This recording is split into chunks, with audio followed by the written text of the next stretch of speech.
must say it is good to be back in Arizona.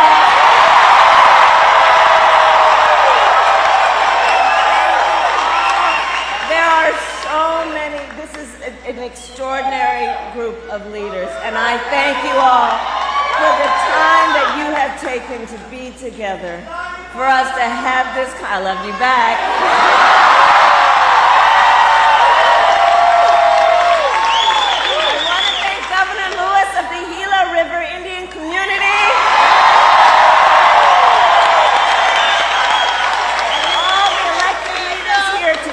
Representative Gallego, who could not be with us, but Arizona, let's send him to the United States Senate.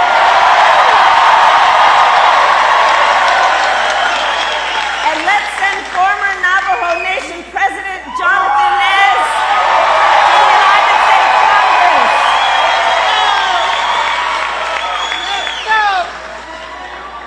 And let me say, it means so much to be back with the Gila River Indian community. Last summer, I became the first Vice President of the United States to visit this tribal nation. And I strongly believe that the relationship between tribal nations and the United States is sacred, and that we must honor tribal sovereignty, embrace our trust and treaty obligations, and ensure tribal self-determination. And it is my promise as President of the United States, I will defend those principles always.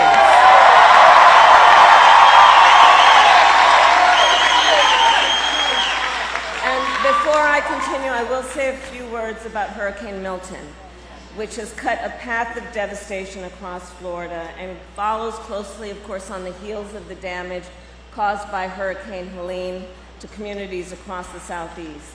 I know, as you do, that our heart goes out to everyone who has been impacted by these storms. Our administration has mobilized thousands of federal personnel across the region to work hand in hand with local and state officials to give folks the help they need. I have spoken with state, local officials, both Republican and Democrat, to let them know we will be with you every step of the way as you recover and rebuild. That is who we are. That is who we are. So moving forward, let me say that Arizona, look, we have just 26 days until Election Day. 26 days. And we are nearing the home stretch. And this will be a very tight race until the very end. And we are the underdog. We are the underdog.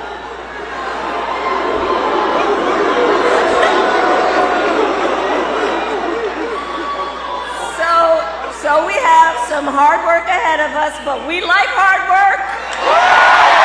Hard work is good work.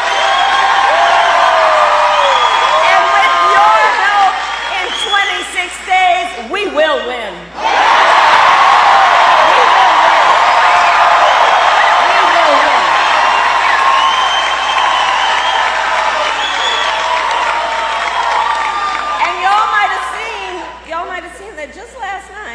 Donald Trump officially ruled out any more debates. Now,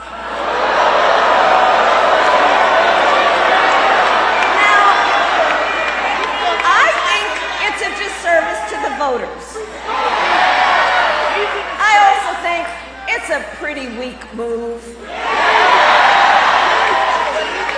But even if he will not debate, the contrast in this election is already clear. This election is about two very different visions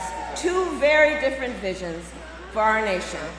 One, his, focused on the past. The other, ours, focused on the future.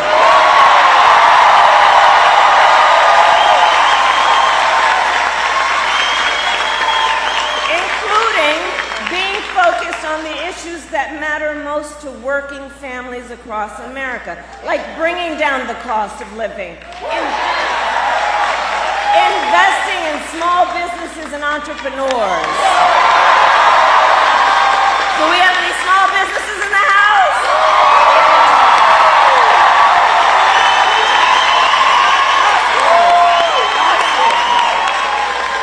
We believe in fighting to protect reproductive freedom.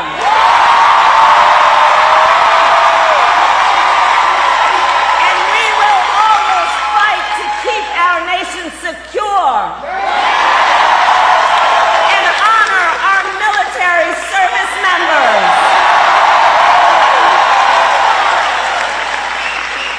These and so many others are the issues that matter to you and your families, which is why you have taken the time out of your very busy lives to be here this evening. But that is not what we hear from Donald Trump. We don't hear about these issues. Instead, from Donald Trump, it's the same old tired playbook. He has no plans for how he would address the needs of the American people. He is only focused on himself. Well, folks, it's time to turn the page.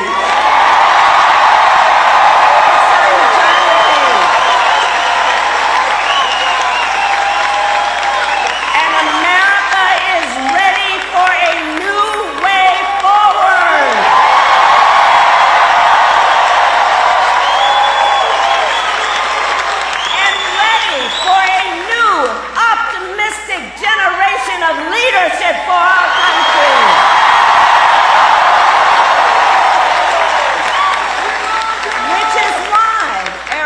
Which is why Democrats, Republicans, and independents are supporting our campaign. Because they know we need a president who works for all the American people.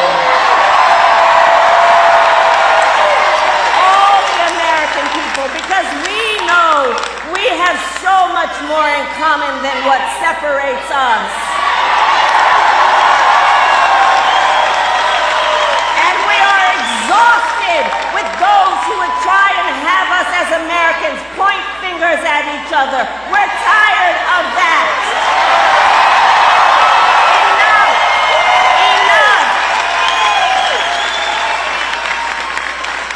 And fighting on behalf of the American people has been the story of my entire career. I've only had in my career one client, the people.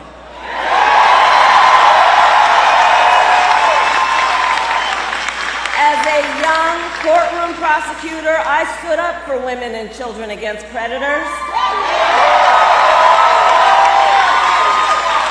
As Attorney General of California, I took on the big banks, delivered $20 billion for middle-class families who faced foreclosure. I stood up for veterans and students being scammed by the big for-profit colleges. I stood up for workers being cheated out of their wages. I stood up for seniors facing elder abuse, and it is my pledge to you as President of the United States, I will always fight for all the American people.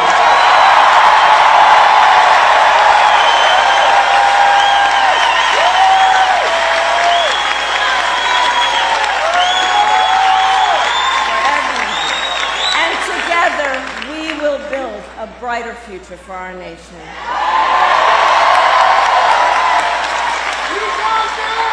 A future where we build, for example, what I call an opportunity economy, where everyone has the ability to compete and have a real chance to succeed. Under my economic plan, we will bring down the cost of housing. Arizona, you know that's an issue we need to deal with. We will help first-time home buyers with their down payment, with $25,000 down payment assistance. We will help entrepreneurs start and grow small businesses, knowing you are the backbone of America's economy.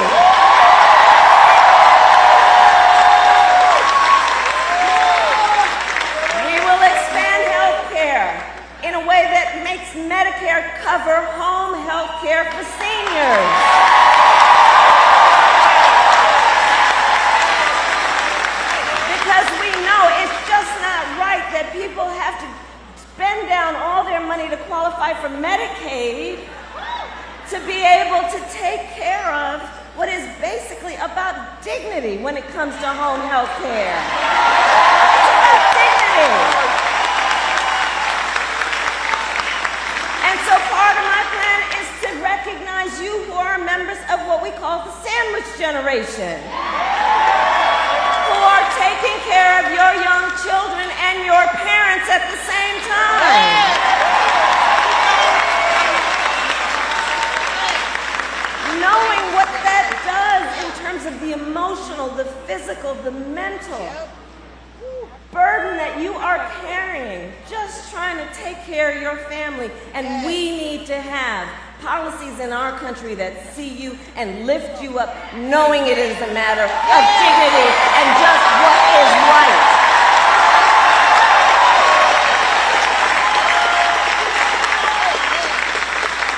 We will lower the cost on everything from healthcare to groceries, taking on, for example, the issue of corporate price gouging. I've done it before and I'm going to do it again.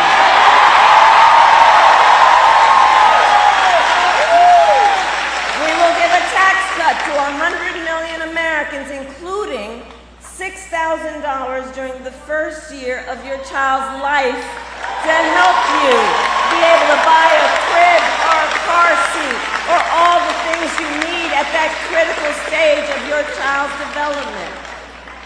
And all of this is to say, I will always put middle-class families first. I come from the middle class.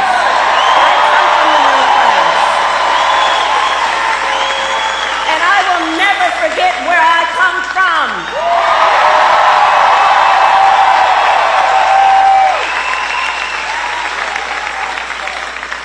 Now, Donald Trump has a different plan. Just Google Project 2025. And I continue to say, I can't believe they put that in writing. You know, they published it, they bound it, and they handed it out. They're out of their minds. And it is a detailed, dangerous blueprint for what he will do if he is elected president again. Donald Trump will give billionaires and corporations massive tax cuts. Cut Social Security and Medicare is what he would do. And impose what I call a Trump sales tax, a 20% tax on everyday goods and necessities, which will cost, the economists have said, the average American family nearly $4,000 more a year. On top of this, Donald Trump intends to end the Affordable Care Act. Now, Arizona, I was a member of the United States Senate during that time, when he was president and kept trying to get rid of the Affordable Care Act. And I'm going to tell you about one particular night, which has a direct connection to all of you. So that one night, it was late in the night. They were trying to get rid of the Affordable Care Act again, and it required one more vote to keep it intact. And that vote was the late, great John McCain.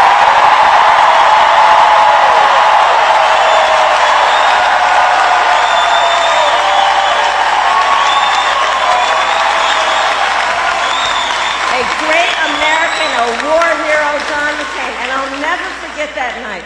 So we're all standing in the chamber, and we're waiting. And then, you know, in the Senate chamber, there are these big wooden doors, and it was like out of a movie. The wooden doors broke open, and John McCain came walking into the well of the United States Senate and said, "No, you don't. No, you don't. No, you don't."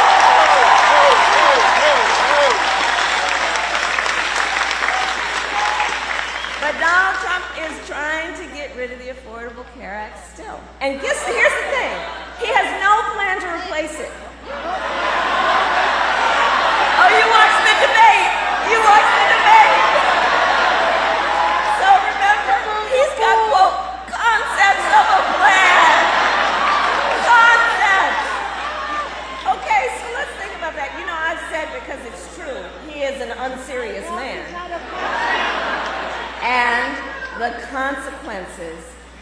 of him ever being president again are brutally serious. Because think about this concept of a plan. So he's basically going to threaten the health insurance of 45 million Americans based on a concept. And take us back then to the time when insurance companies had the power to deny people with pre-existing conditions? Well, we are not going back.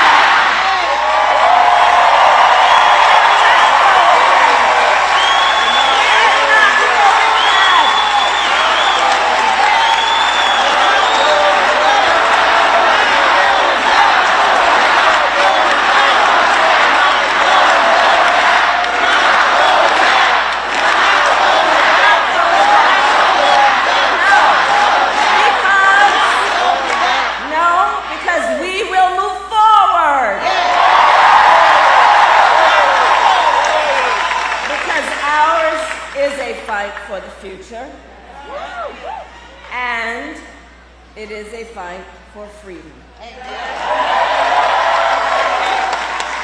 Like the fundamental freedom of a woman to make decisions about her own body and not have her government tell her what to do. And we remember how we got here. Donald Trump, when he was president, hand-selected 3 members of the United States Supreme Court with the intention that they would undo Roe. And they did as he intended, and now more than 1 in 3 women in America lives in a state with a Trump abortion ban, including, right here in Arizona, 3.5 million women. And many of these bans, like the one in this state, have no exceptions even for rape and incest. It is immoral. And I know we all know one does not have to abandon their faith or deeply held beliefs to agree. The government should not be telling her what to do.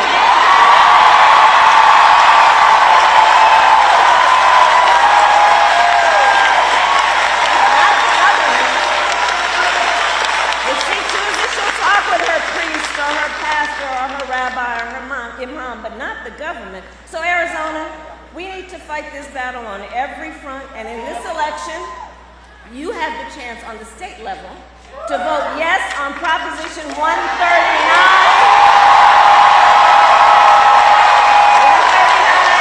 and protect your right to make your own health care decisions.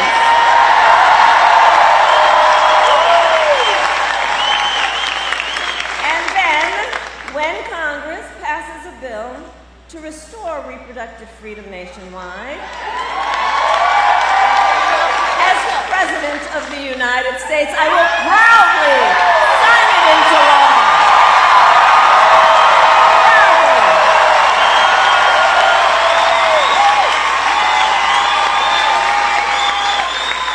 But look, in addition to that, I'm traveling around the country and across our nation, guys, we are witnessing a full-on attack on hard-won, hard-fought freedoms and rights, fundamental freedoms and rights, like the freedom to vote, the freedom to be safe from gun violence, the freedom to love who you love openly and with pride,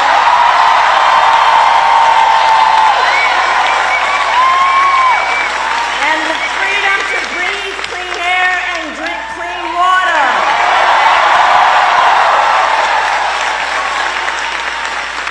A topic that looms large here in Arizona, and I know that topic well. I worked on drought resilience for years and helped secure historic resources for communities across the West to invest in water infrastructure, water recycling, and water storage. And I promise you, as president, I will continue to invest in drought resilience so that communities like those across Arizona have what you need to thrive.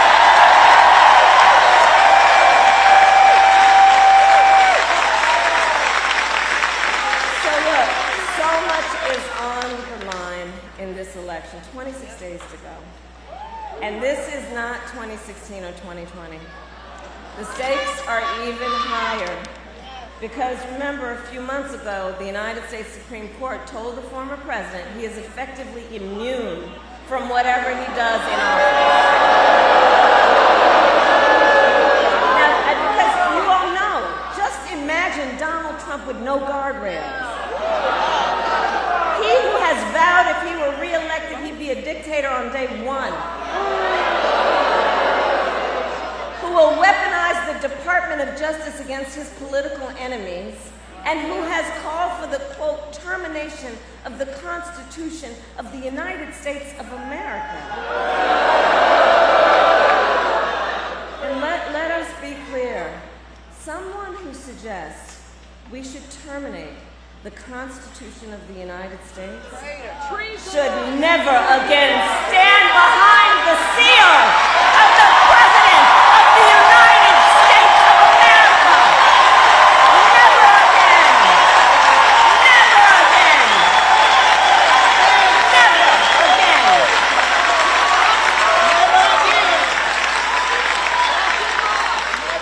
So it all comes down to this.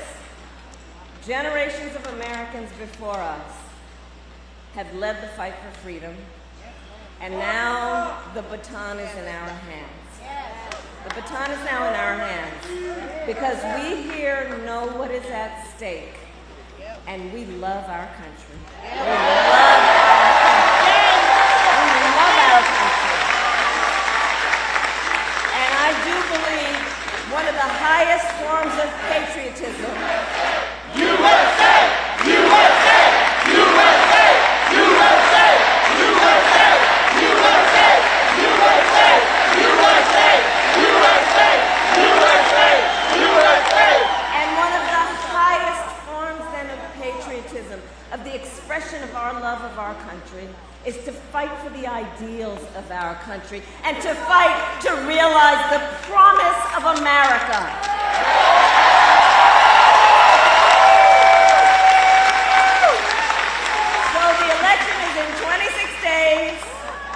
Here in Arizona, early voting has already started statewide. You can cast your ballot today or any day between now and November 5th. So now is the time to make your plan to vote. And if you have received your ballot in the mail, please do not wait. Fill it out today. Return it in today.